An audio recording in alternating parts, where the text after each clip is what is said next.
Hello, everyone. So this is going to be the second video in this series of analyzing OTB games.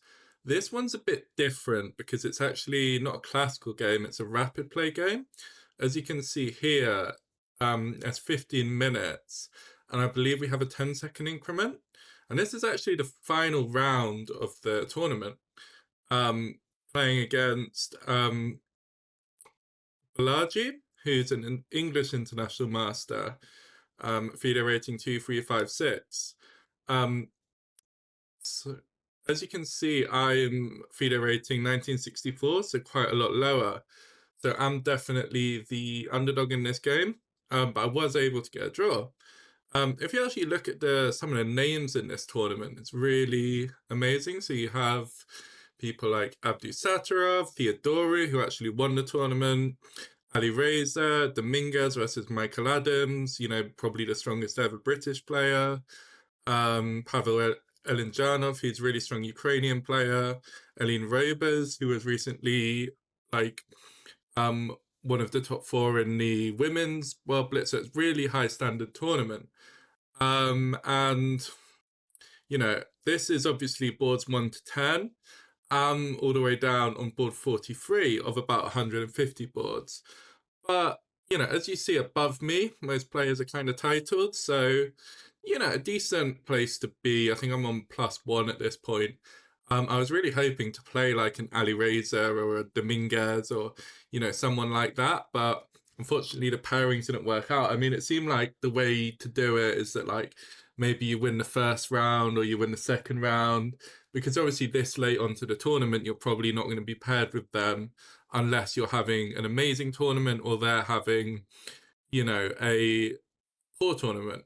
I was paired with Balaji in the last round. As you can see from his event, he started with 3 wins and then did play some of the big boys who played Elijanov, but I think fell off after playing Grandmaster Alex Kovchan, FM, and then probably lost a couple of games that he shouldn't necessarily have lost. So he's sort of playing me on the back of that. Looking at my event, actually only shows the games I play on the live boards, but yeah. So I open up with D4, and he responds with D6. So already creating a kind of imbalanced game, I would say. If I played C4, I wonder if he would have gone for a King's Indian, or there's also this option of E5. But I was more aiming for a kind of Catalan sort of setup. So I went knight F3, and I just fianchettoed the bishop. And then so he's already trying to create, I think, an imbalanced game with this move bishop d7. Now I've seen this idea from watching some of Hikari's streams, and I understand that it's quite a simple plan of playing queen c8, bishop h3, and h5. However, I think I played this move too quickly. As you can see, I'm at 15:41 now. I played b3 in 5 seconds. And then after queen c8, I realized that b3 is just not a helpful move because it's taking my bishop away from influence over here, which might be relevant if he starts spamming this attack. B, he takes away my d5 option. So I'm already a bit uncomfortable here thinking what am I going to do if he just puts his bishop here, goes here and just goes straight for checkmate? So I think I thought a little bit longer here before playing rook e1. Now, it's a very common understanding in chess that if you are going to be attacked on the flank, it makes sense to attack yourself in the center. So part of my idea is obviously to support e4. Another key part, as you see in the game, is when he plays bishop h3, I just want to put the bishop back on h1. Whereas obviously if the rook was on f1, by comparison, I'd hang the rook. So those were my sort of ideas with rook e1. Bishop h1, h5, so he's going for the attack. And I play this move bishop g5. Now, part of the idea is that it's adding a defender. according to the engine, this is actually a mistake. But he didn't find a move to exploit it. He should play f6 here. And I think the point is, when the bishop retreats, say, yeah, there's not even like a particularly obvious. Now he kind of builds up the attack this way. I think actually black's already got the advantage. But the move he did play was also okay. And it's quite interesting because obviously I've played b3 and I've put my bishop over here, right, which is kind of incongruent. Why have I opened this diagonal only to have it be a target for him? But what I actually realized when thinking about this position, and by the way, he's playing like instantly, right? He's already gained a minute of increment.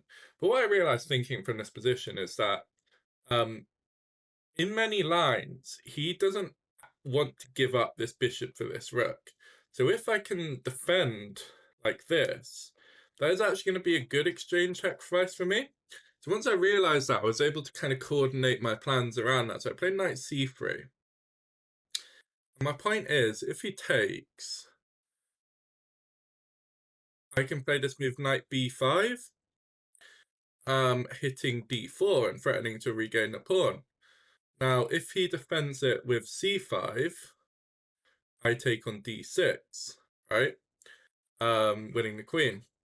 So he could maybe play like queen g4, but already I'm taking c7, and like, I kind of want this crazy and balanced game against a stronger player, in a sense. So if he plays d3 now, I mean, first of all, I can take with check. Even if I couldn't take with check, like, I kind of imagine this position is good.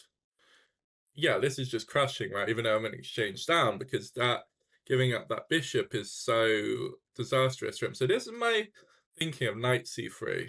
So he just develops knight h6. So he did think for a minute here. So I suppose he briefly considered some capture on d4, but we played knight h6, after which I'm apparently +1. I might not have found the best exploitation to it. I've had d takes c5. So computer likes, right, so computer does like d takes c5, d takes c5. Yeah, so it liked, so I played perfectly up to this point, knight d5, right?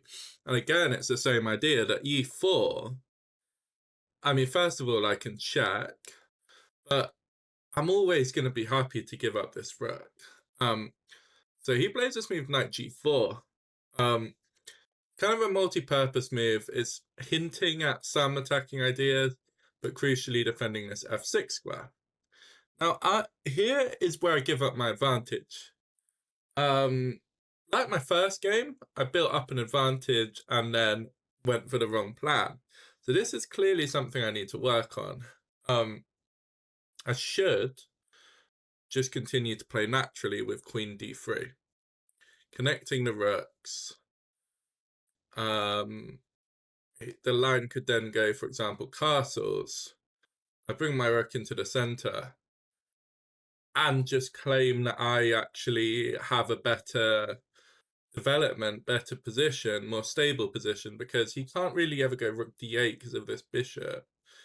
f6 maybe, but like the king starts to get a little, I don't know if there's this stuff, but the plan I went for was more sharp, but potentially yeah, potentially a misstep. So I play this move b4, after which it's equal. My idea is to play b5, and just kind of like undermine his position this way. It's just quite a fun idea. But fun does not the same thing as objectively correct. He plays e4 now to open up this scope. No, I'm still not worried about this capture. The other funny thing that I realized is I'm not that worried about this capture, because say I play like a random move. If he takes and I take, actually I'm hitting this with check. If he defends, I get the pin. So even though I've got two pieces hanging, they're both actually kind of not hanging. So I go b5, he goes knight c5, and again, I think I have a big advantage if I just play Well, like in the game, I have a big advantage. Um, Up to this point, I'm actually +2 against an IM at this point. I've obviously got a lot less time. I've used 7 minutes of my time. He's used just 1.5, but I am +2. And again, I need to just play normally, Queen D3, maybe even Queen A3 ideas, right? There's like so often this is the case in chess, is that, and I see this in a lot of Gotham chess videos, like you just need to play simple chess moves, like Queen D3 connecting the rooks, developing. It also hints at ideas like takes G6, but I went for something too overcomplicated here with Knight E7. Now, Knight E7 has some logic to it because it's trying to get at this B pawn, but I think the point is this knight is better placed on D5 than it is on E7. So this was already a step in the wrong direction. After Queen E6, computer engine now says we're equal. So I guess quite a serious blunder. 2 points. It is a sharp position, but trying to be too fancy, I think, basically. Or trying to force the issue too much might be another way of looking at it. After Queen E6, we've got a crazy position on the board. Like, so much is hanging, right? This is still hanging. These are, if not hanging, like, pretty unstable. So I now play this move Queen D5. My idea is takes, takes, takes. I can take. So you can't castle, actually, is a relevant detail. Still hitting B7. So you get Queen B6, and this is hitting this F2 pawn. So the simple move, I think, is to just play E3 to defend. He can take. And as far as I can see, he's not quite crashing through. You can't yet actually play F6 to win this, because I can always take G6 in some positions. But I went... I think I was slightly like tired by the end of the tournament. I was sort of trying to play for style points at this point. So I played this move bishop to E3. Right. See which one actually the computer recommends. Not too different somehow. It gives this as a line. So it actually says this is equal-ish after the exchange sack. The higher the depth, the more it seems to like white. Super interesting possible continuation. Whereas after bishop e3, this is an amazing resource that he had, right? So maybe a strong grandmaster sees this. My opponent didn't say it. I'm like in a rapid. Maybe he sees it in a classical game. To be fair, he can sack the queen, which is just incredible.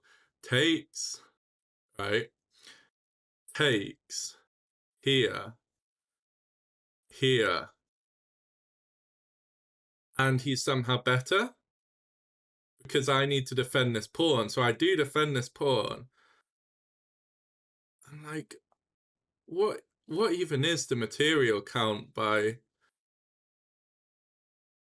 I mean, just insane, frankly. Oh, of course, because if my queen goes, say, here, he now check. I mean, just an insane line that my opponent had. But if he plays what he played in the game, Queen F6, which I feel is more human, the game goes on. And now it's worth noting, he's double attacking my rook, so it's no more an exchange sacrifice, it's just winning a clean rook, right? Knight E3 is still a threat, taking on E7's a threat, so like, this could very easily fall apart from me. The queen takes B7, attacking this rook. Knight takes E3, knight D5. So I think the point being I can't really take this because he's just going to recapture with tempo on my queen. I don't really have any good squares for my queen, so if I bring it so here, I'm not actually threatening to take. So if I go like here, he can just take. And I think he's going to be the one to come out of this skirmish a piece up. Yeah, he's just crushing, right? So I have to find this knight d5 idea. And I think this underlines why knight e7 was such a bad move, that I'm actually wasting all this time just bringing the knight back to d5. So we get knight takes, queen takes. And here I'm a clean piece down. Though I guess it's a piece for 2 pawns. But I find that actually his king is in open, right? My king's relatively safe. So I can actually find a few moves to harass the king. And if I do it in the right way, I might be able to get my material back. Another thing, if you just look at the time, he's got 8 minutes by this point. I've got 5:32. So I'm kind of managing the time quite okay. So I give a check. He brings the king back. It's worth noting that he can't really go this way because of, if he goes here, I mean, this is just crushing. And if he goes to c8, I assume taking on a7 with a8 must be crushing as well. So he has to kind of go to e8. The point being, after bishop c6, if he went here, again, this is crushing. But he can play what he played in the game, bishop d7. Now, my opponent actually recommended after the game a quiet move, which I completely missed. So he was claiming, I think, seem to recall, that I can just, is it here? Or in what position? It was actually in this position. I can just go rook d1, which was hard for me to see just because it's not forcing. It's setting up the threat, though, of bishop c6 and just keeping his king stuck there. He now needs to go bishop d7, only move. He needs to stop this bishop c6. I can take on c7. And now he needs to find bishop d4, blocking the file. I go e3, takes, takes. And then he needs to find queen. Wow. So he would have really needed to find only moves there to stay in the game. So, yeah, I mean, fascinating that my opponent saw all of that without checking it with an engine. But the line I played, queen e3, is interesting because it effectively wins back my piece. And what I mean by that is if he goes here, I've now got rook d1 again. And if he goes here, I can take. Stockfish fascinatingly suggests bishop e5. I can obviously win the piece with f4, but claiming that here black's much better. So I've got 5 pawns and he's got 4. But his pieces are just a lot more active, I suppose. And after something like this, actually white's the one in trouble. Now, obviously my opponent had 5 minutes on the clock, so he played the more human queen a5. And again, now I missed a key opportunity. So this game is very topsy-turvy. So rook takes e1, queen takes e3. Now this, so you might want to pause the video and work out what the key move is, because I played the very natural, as you can see, f takes e3. But I should find this intermezzo, bishop takes d7. Really important, because after king takes d7, pawn takes, I'm 2 pawns up, and my pawns on the queen side are good. I can play a4, I can play c4, I can run. Super different to in the game, where takes, takes, takes. Now my pawns are like a mess, right? So I'm 2 pawns up, but this is a goner, this is doubled. It's not clear. Actually, 0.0. So this is a really interesting like transition moment in the game, I would say, because I've had this wild sort of tactical battle. Now I need to hold 0.0 rook ending against an IM, like not an easy task. So rook h5, rook to b1. The number one principle of rook endings, I'd say, is you need the rooks to be active. So that was sort of my intention. Having said that, I'm sort of forced to put it briefly on a passive square. So this is what I've noticed strong players do in endings, is they basically are just trying to get their pieces active while yours are passive. So this is basically opponent strategy. At king f7, he's going to win that pawn. So I have to write that pawn off. I'm pawn out, and my king is also active. So,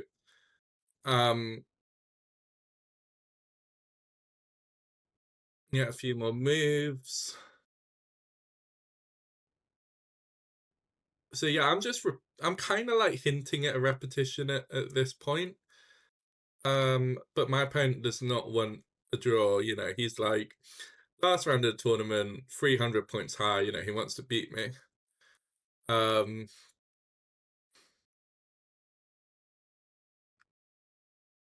But we get this sort of shuffling.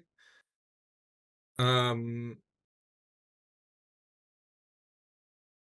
at some point, yeah, he's got to find a way to play for a win if he wants to go into continue. So that's what he does by trading off, you know, C and A pawns. C5, rook to A8, C4, A4.